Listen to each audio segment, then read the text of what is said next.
Okay, I'm going to do a demo on how to create a virtual machine using the Yast Control Center interface. If you want to do this directly, the command is user sbin yast2 space virt dash install. So, you get into the Yast Control Center, you'll need to do several things. You'll need to have QEMU installed, KVM, libvirt, and you'll need to go into your system services and enable and start libvirt D for this to work. Otherwise, you will get an error and it just won't work. So, since I've already done all that for a previous virtual machine install, I won't do that now. So you've got several options. You can import a existing disk image, network boot, do a network install, or you can use either a local disk image, singular disk image, or a local singular optical disk. Do not try this with like an older multi-CD install. It didn't work well for me. Tried that with Opensuse or SUSE Professional 8.2. But since I will be using an ISO that I already have, I'll just leave it at default. And here you can change different architectures. All of them are listed here. ARM, PowerPC, etc. I'm going to stick with the default. I'm going to browse for my ISO image. Look for it here. There we go. So yeah, I will be doing a install of 42.3. Currently, as of recording, 42.2 just was released maybe a month or so ago. So yeah, this is going to be fun. Let's give it, since I've got 16 gigs, 3074 cores, let's give it 2 because I've got dual Xeons in this machine. I'll leave that at default. I may have a powerful machine, but I don't have much storage. Let's rename that. Open 42.3. Let's go to finish. Yay!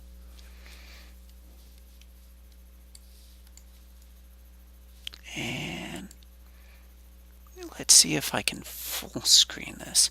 I can. Ooh, okay. So, okay, let's go to the installation.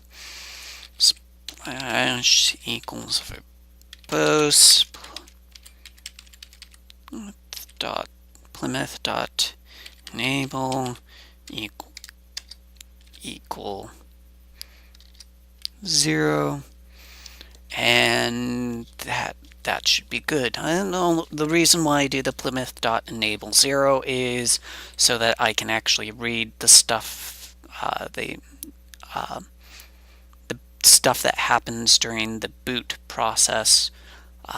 Just in case something fails, I'd like to know about it.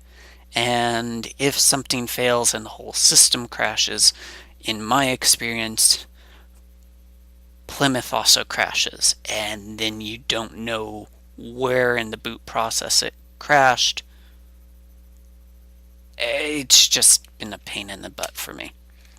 Also, I've got certain machines, particularly ThinkPads, that do not like Plymouth at all for booting, they will refuse to boot.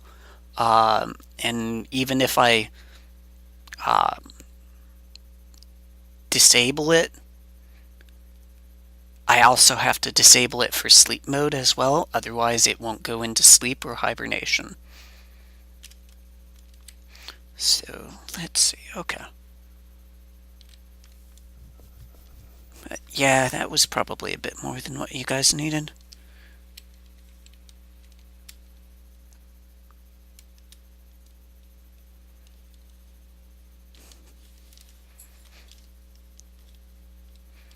But this is kind of interesting. I'm so used to using VirtualBox, and a lot of my peers use VMware. I can't afford a license for VMware.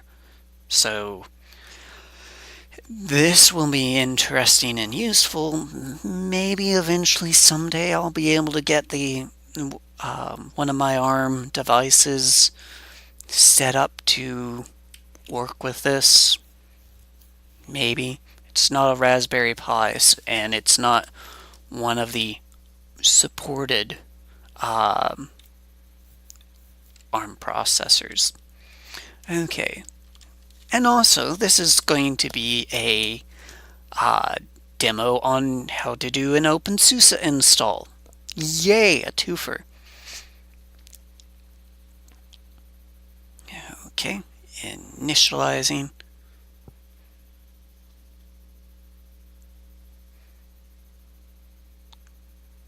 And now the gnomes are falling asleep. Gekiko is bugging me to get flies. Okay, there we go. Updating the installer.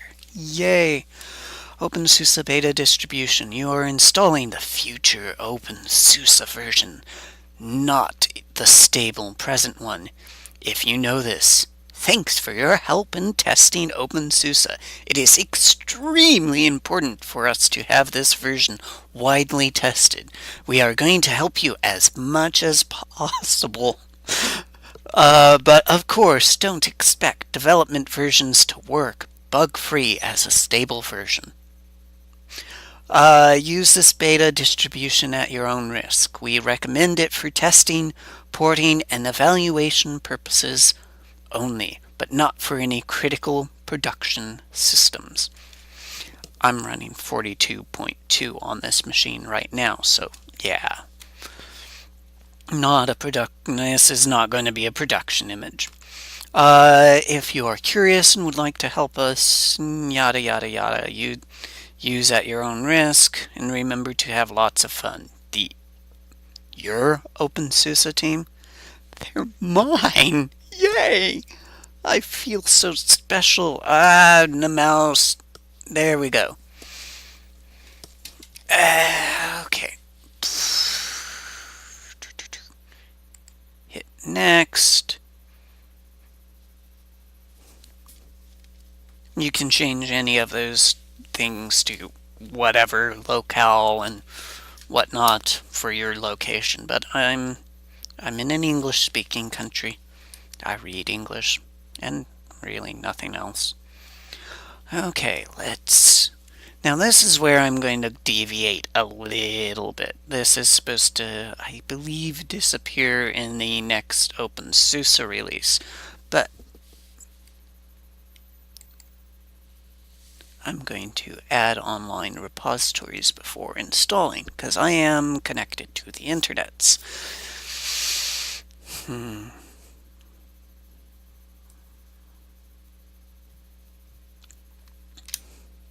Usually I modify this heavily, but right now I don't care.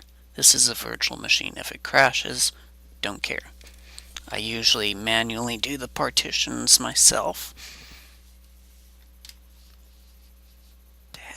Mouse. There we go. Yay. Oh, Opensuse or SUSE Linux Expert Days Los Angeles for the win.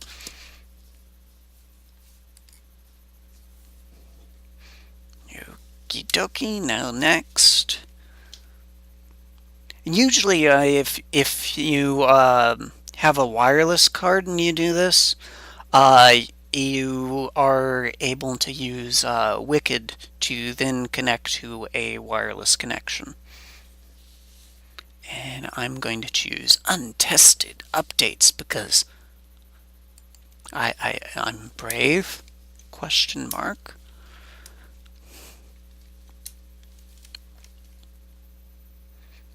That, and there might be something exciting and new and interesting. And they didn't have that option for 42.1.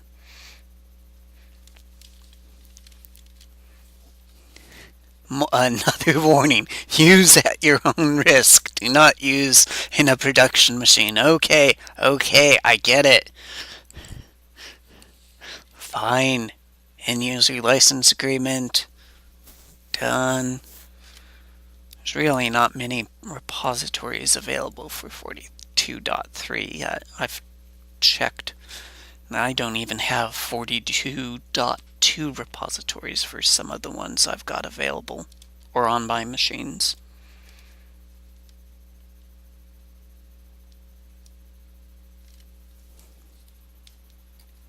Spinny, spinny, spinny, spinny. And this is all because I'm on a spinny drive and not a solid state. Do I want to trust this key? Yes. Do I want to trust this key? Yes. How many keys do I need to trust? All of them.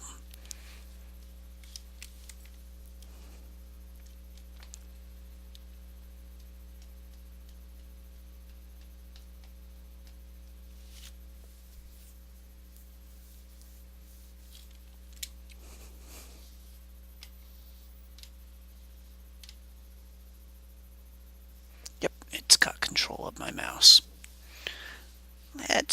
Let's stick with KDE Plasma Desktop. Why not? I normally run XFCE on my production machines, but I like KDE and I want to go back to it, but it's been unstable since 13.1, really. Geeko. Simple password, don't care, not a production machine.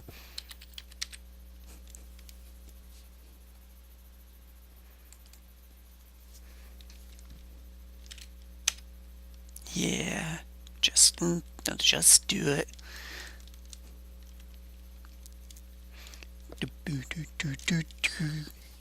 Let's see. I want to select some software, and I want to search for it. So you click on details, and then you hit search, and this is like your normal Yast. So let's see if HTOP is there. Yes, it is. Install that.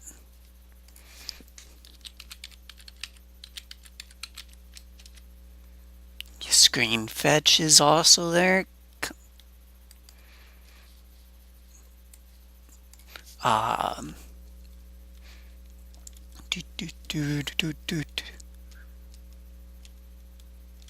LSHW. Why not?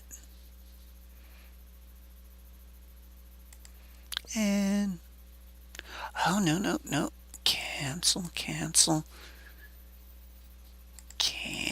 Let's do some more. Cancel. Patterns. Nope.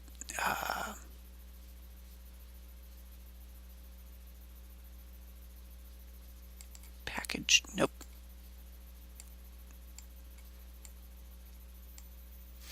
Oh, yeah, that was the right one.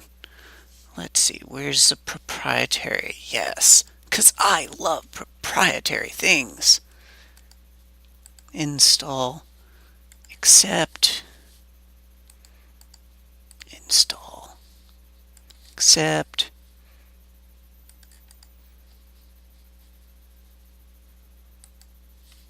install, accept. accept, and oh, there really isn't much there. They don't have flash. Okay. Not that all you needed anyways. So when you're done here, you can click on, or when you're here, you can click on any of these and choose the individual patterns that you want.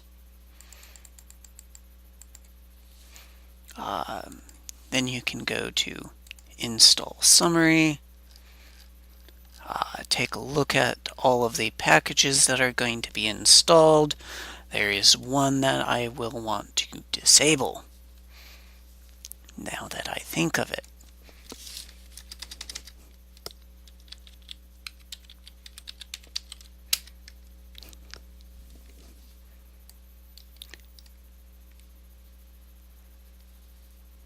There we go.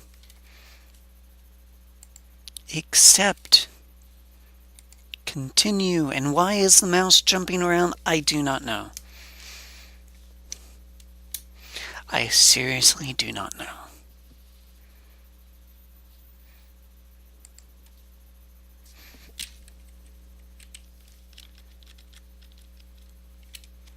Install, and this might take a little while. I'd play music, but I don't have any licenses to play music, so you're stuck with the sound of silence.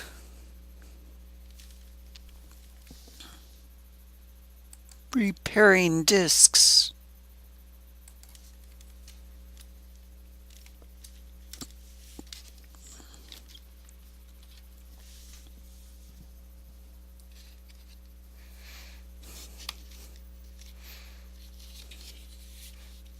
Yay, it's doing the packages.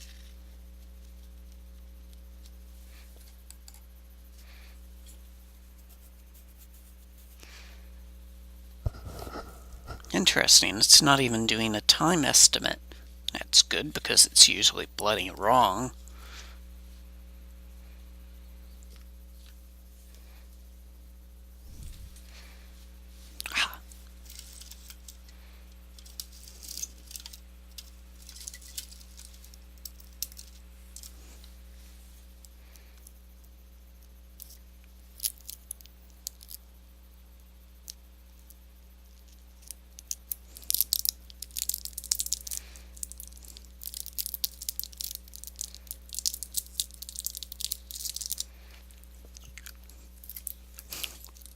Yep, quite a boring Now, there we go. Now it's brought up the time.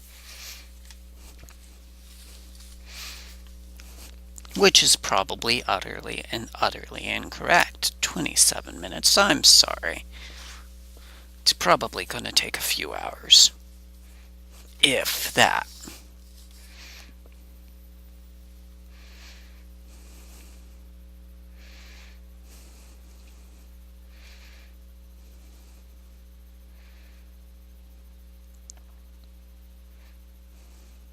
It jumped up, see? Haha.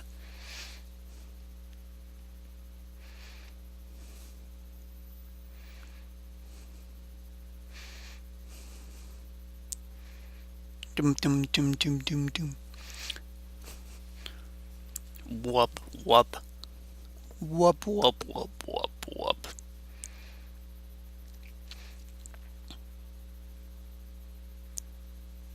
I wonder.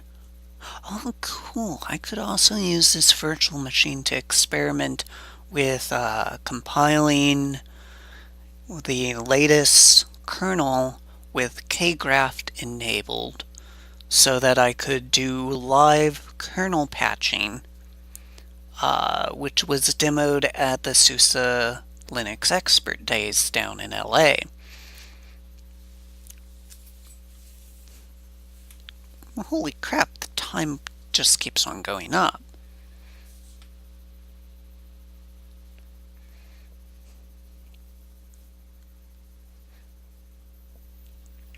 Let's see, what else could I demo on this? I could do a compile of Twin and demo Twin out.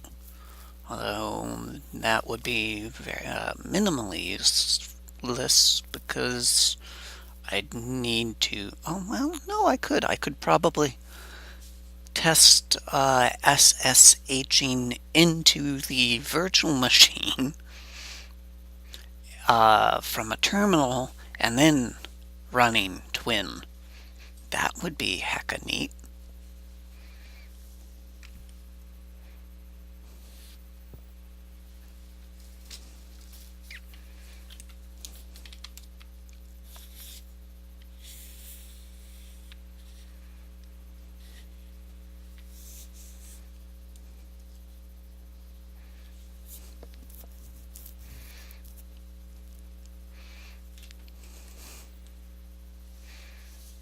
Well, I can't do anything else because it for some reason has taken over my mouse. You know, I probably should have done some research and figured out how to exit full screen. Because it probably has taken control over escape too.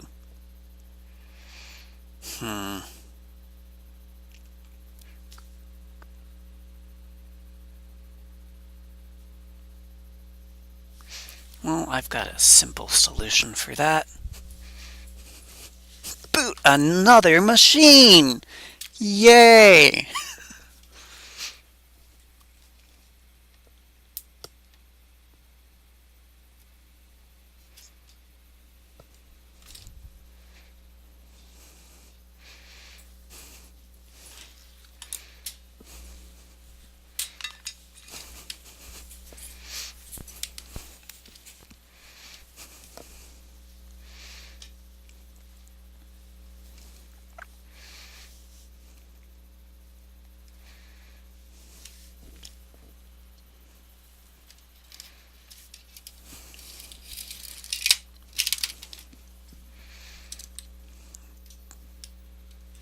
Okay,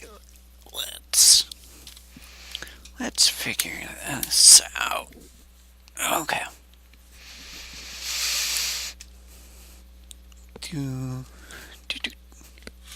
One of the nice things about having at least a couple machines, if you've got a machine that's acting up on you, at least you can go to another one and figure out how to fix it.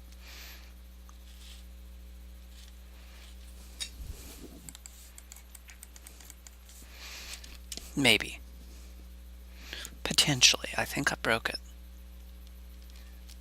I did a dump from 1404 to 1604 on an ARM-based Odroid U2, and a lot of people were saying, don't do it, don't do it.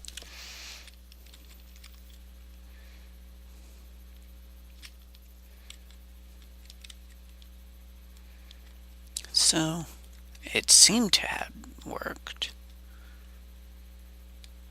It was working.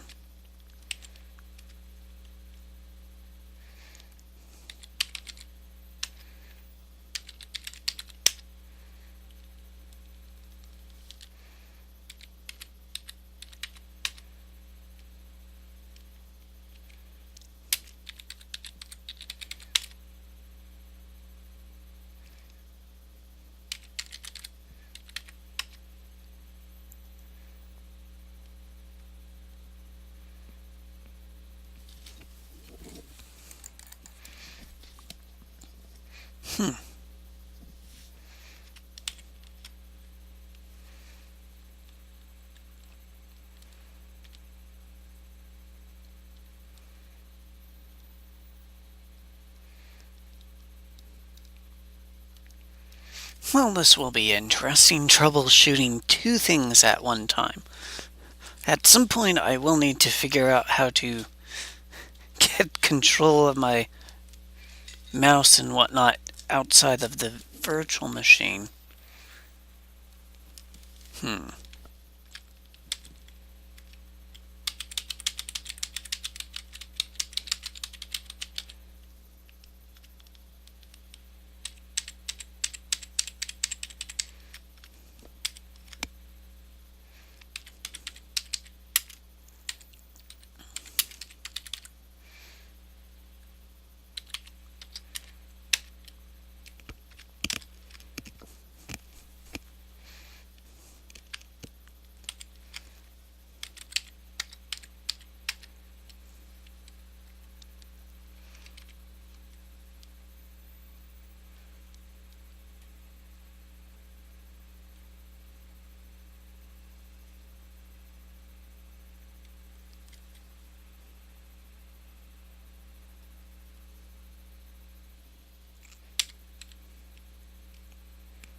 Oh, it's down to 15 minutes. Cool.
Well, that didn't work.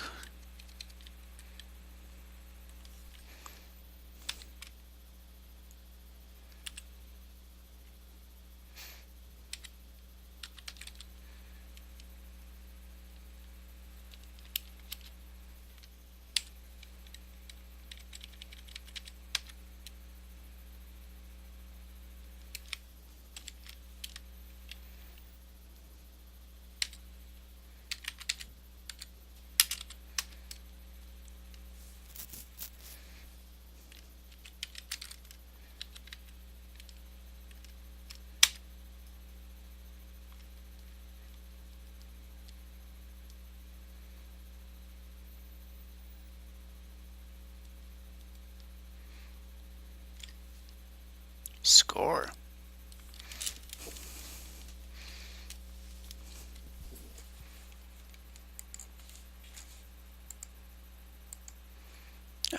Kind of.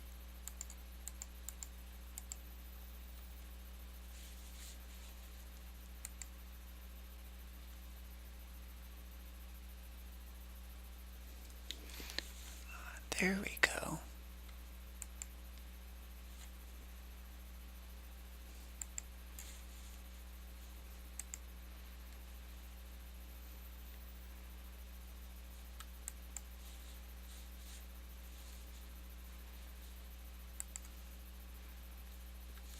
Sweet, I got it working again. Woo! Yay! Now I've got a machine on the internet. So we'll need to fix that permanently, though.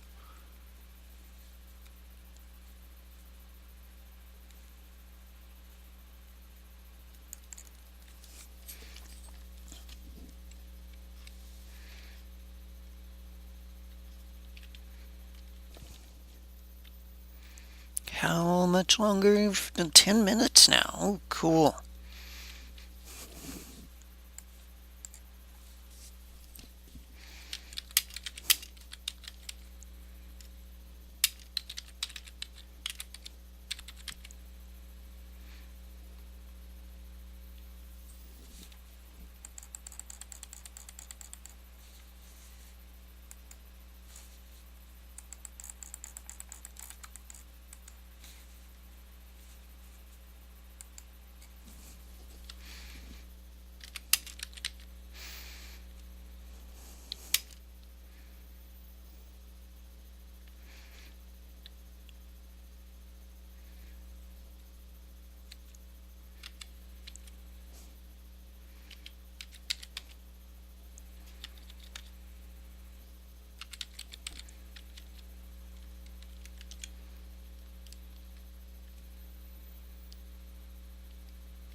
Says I'm connected to the internet.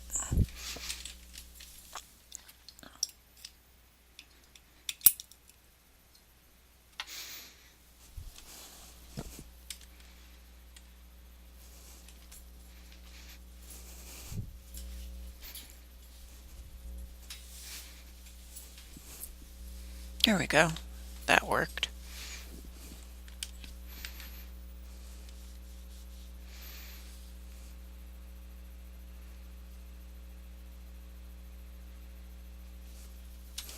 Okay, let's try this. Press Control Alt. There we go. Nice.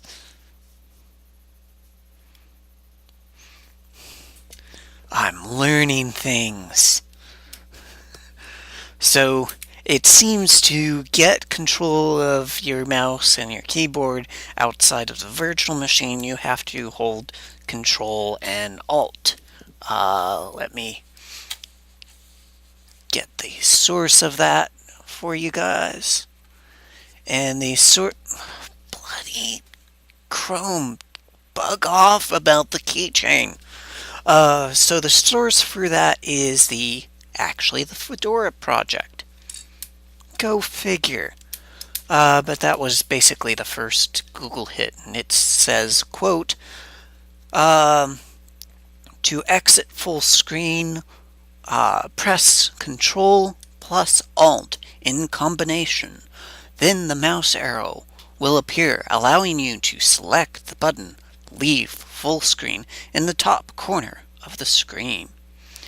It also means if you've got a dual screen setup like what I've got here, you are able to get from the full screen that you guys are seeing to the other screen and be able to do the other stuff that you've got available.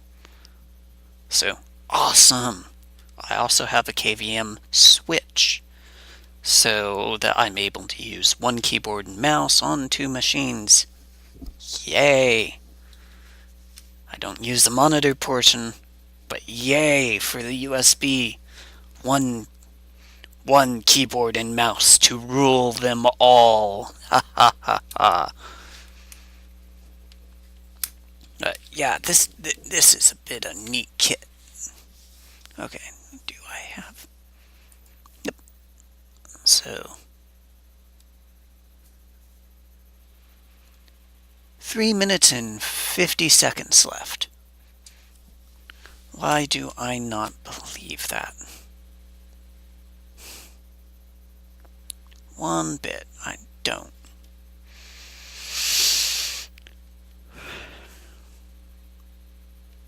I know if I were on the solid state drive, this would probably be time cut in half, but I don't have that kind of money. Solid state drives are cheap. They're not that cheap, and I've got enough spinny drives that I can't justify buying a lower capacity solid state drive at an affordable price when I have plenty of free larger spinny drives that work. I just cannot justify that. I cannot justify that expense. An expense that I can't afford.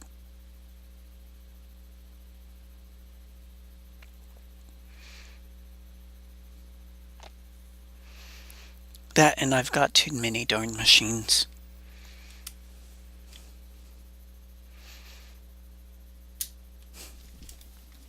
All my friends are playing Rocket League, and here I am doing a video of how to install Opensuse 42.3 in a virtual machine on Opensuse.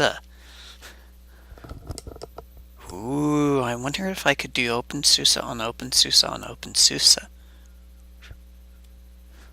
I heard you like Opensuse, so I put Opensuse on your Opensuse on your Opensuse.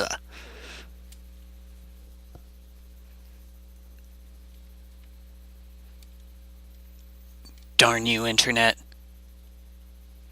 What have you done? What have you made me become? Slightly more intelligent person because I have Google.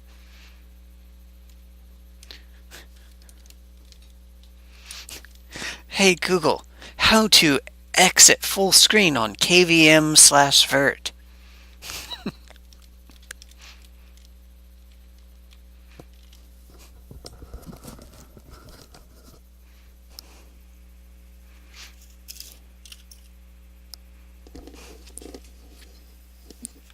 Beer. Need to reach beer. Ah. Not beer, but will do.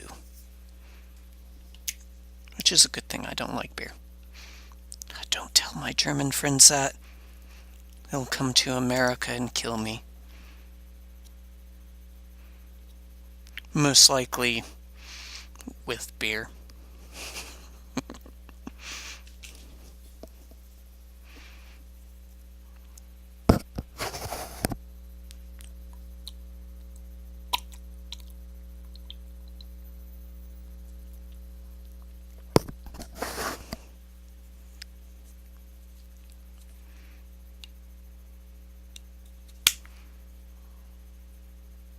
Okay, so it wasn't the...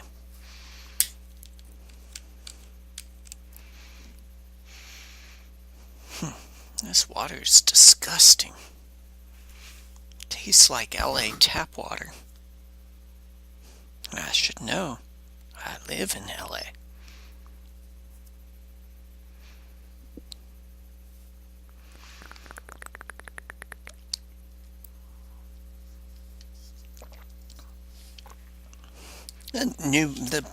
The notebooks that were given out at the SUSE Linux Expert Days was actually quite fun. I mean, they were really, really neat. It's not like last year where they gave out some eco-friendly recycled paper, recycled metal ones with a pen that had the barrel made out of recycled paper and cardboard that ended up disintegrating as soon as it got even the hint of moisture in the air. The notebooks were actually quite good. I still have them, but I don't think I have a single pen left. Oh, and so the barrel was made out of recycled paper. The lapel clip for clipping into your pocket was... Okay, there we go. This is about to finish real soon. The lapel pin was recycled wood, and the plastic end caps were made out of recycled bottles and whatnot. So it was really, really neat. It's just a shame that they didn't last very long. But also with the new or the books that we got this time, they're from Scripto. Kind of a leathery vinyl outside with a little pocket in the back for putting documents, stickers, and whatever. And then the pin's neat because it is, when the pin stub portion isn't out, it acts as a stylus for your smartphone, tablet, whatever, touchscreen. Yeah, so that's neat. Sadly, the pins, well, let's just say I found a couple of them that were just utterly dismantled and shattered, and the plastic barrels on them were not very good quality. And another one that I had didn't last the night before it exploded in ink all over the trunk of my car. Ugh, what a mess. What a mess. Now, one of the other pieces of swag that they gave out were some insulated cups. Now, some people didn't didn't bother going and getting some, but and what was left over I took because I've got a few friends I'll send them to. But they're really neat. Double-walled, insulated, with a screw-on lid with a rubber gasket on it. Really, really cool swag. So as an Opensuse member, I ended up taking a bunch of stickers, including a really neat one.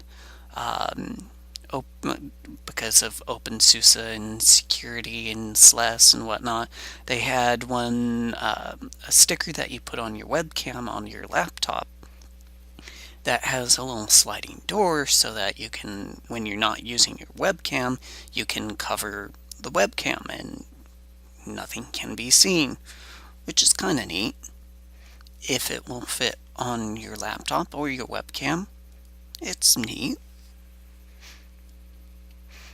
Also brought some Opensuse 42.2 disk images, or disks, not disk images, disks, that were sent from OS something or other. The marketing team for Opensuse had them made for me to give away, and I ended up running out. Sorry for whoever didn't get one. So what it's doing now is they've back to the VM. It's doing the firewall configuration, network configuration. At some point it will be setting up the bootloader. And this is one area where I sometimes have my installs fail, is when it refuses to install grub to the MBR. Because when you're using a used drive that had Windows on it previously, you kind of want to overwrite the MBR, the master boot record. Yeah, I've had issues with that before, where I do a default install and no operating system is found. Okay, now it's doing the bootloader configuration. Most stressful time of an install, at least for me. Shouldn't be that big of a deal. Especially, it's really nice on solid.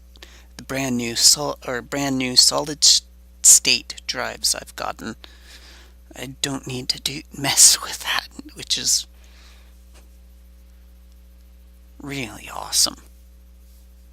I don't even think I needed to mess with it with a solid state drive that I pulled out of a Mac. Yeah, that was an interesting thing. I had a client who wanted me to fix his Mac. He had left it on the rear fender of his work truck, which was a semi-truck. So he ran over it with his back tires, forgetting that he had left it there. Oops! Yeah, there was nothing I could do, and he had just bought the thing too.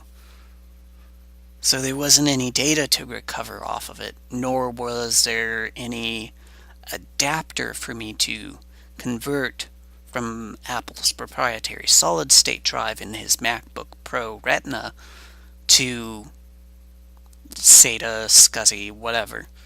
It took about 3, maybe 4 years before I was able to find an adapter on eBay to be able to use it.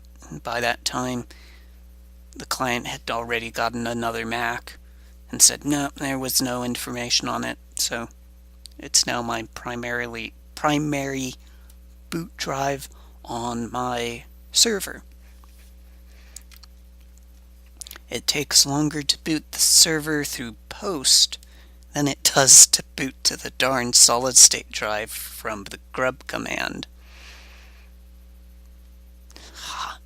So awesome. Solid state drives are amazing. At least until they fail. I hope I don't have one fail. That would make me very sad. Yay! It finished! Woo! Yay! Lots of other strange, annoying noises.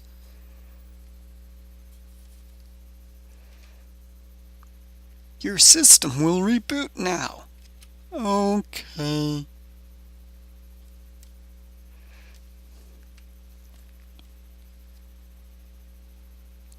Yay, there we go. Start Bootloader from a read-only snapshot. Okay, cool.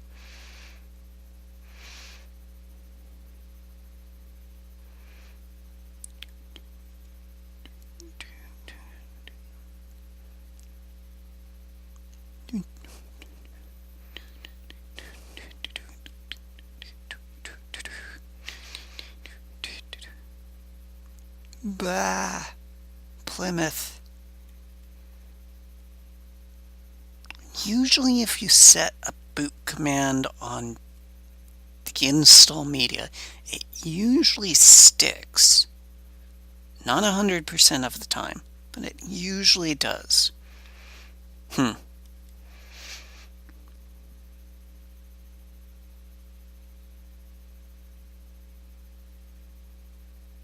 It is prettier than just seeing a wall of text just go. It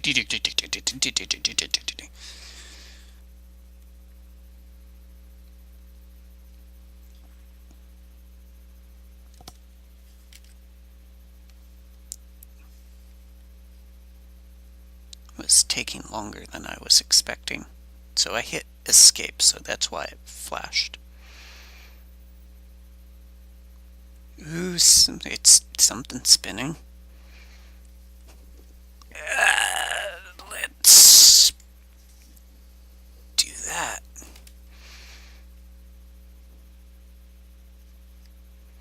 Oh, it's not only that thing spinning, but also my hard drive as well. Boy, that spinny drive. The LED is on. Nice and bright. Hard drive activity light.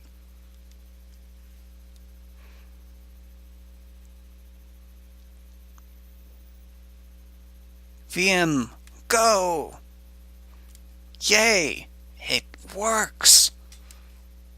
I didn't break something for a change. It's actually kind of a... Well, to me, it is a pretty interface. I like basic. I need something basic for me to do a good work or have a good workflow. So this would be totes wonderful for me.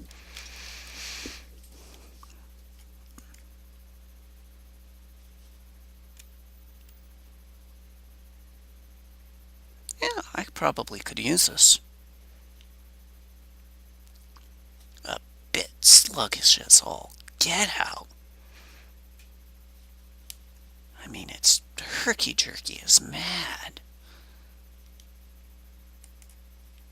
That's probably because I'm on a VM and I'm doing a encoding and decoding, or an encode and a recording at the same time as a VM. Probably should have done this on the server. Hindsight. Well, thank you for watching this. I hope this was at least somewhat informative. So, all I have to do now is shut this VM down. Shut down everything.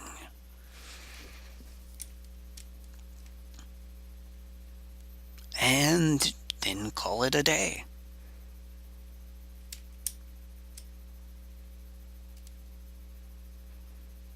Yep. Guess not running. So, here we go, and the virtual machine manager is kind of neat. It's kind of like with what I've seen of VMware, they've got something very, very similar. I don't have something like this on VirtualBox, which is kind of sad. I'd like to know the CPU usage on my VirtualBox instances, but oh well, it's a nicety. So how you can get back into this is you can go, when you reopen your Yast, you can go into create virtual machines again and hit cancel, and there you go, virtual machine manager. And there's a virtual machine that I had, that we just installed. Amazing. This is really, really neat, and I will be using this a lot more in the future, trying to pull away from VirtualBox and not using virtual machine because, or VMware, because I can't afford VMware, so I can't experiment with this. But this is free. It comes with Opensuse. Try it today.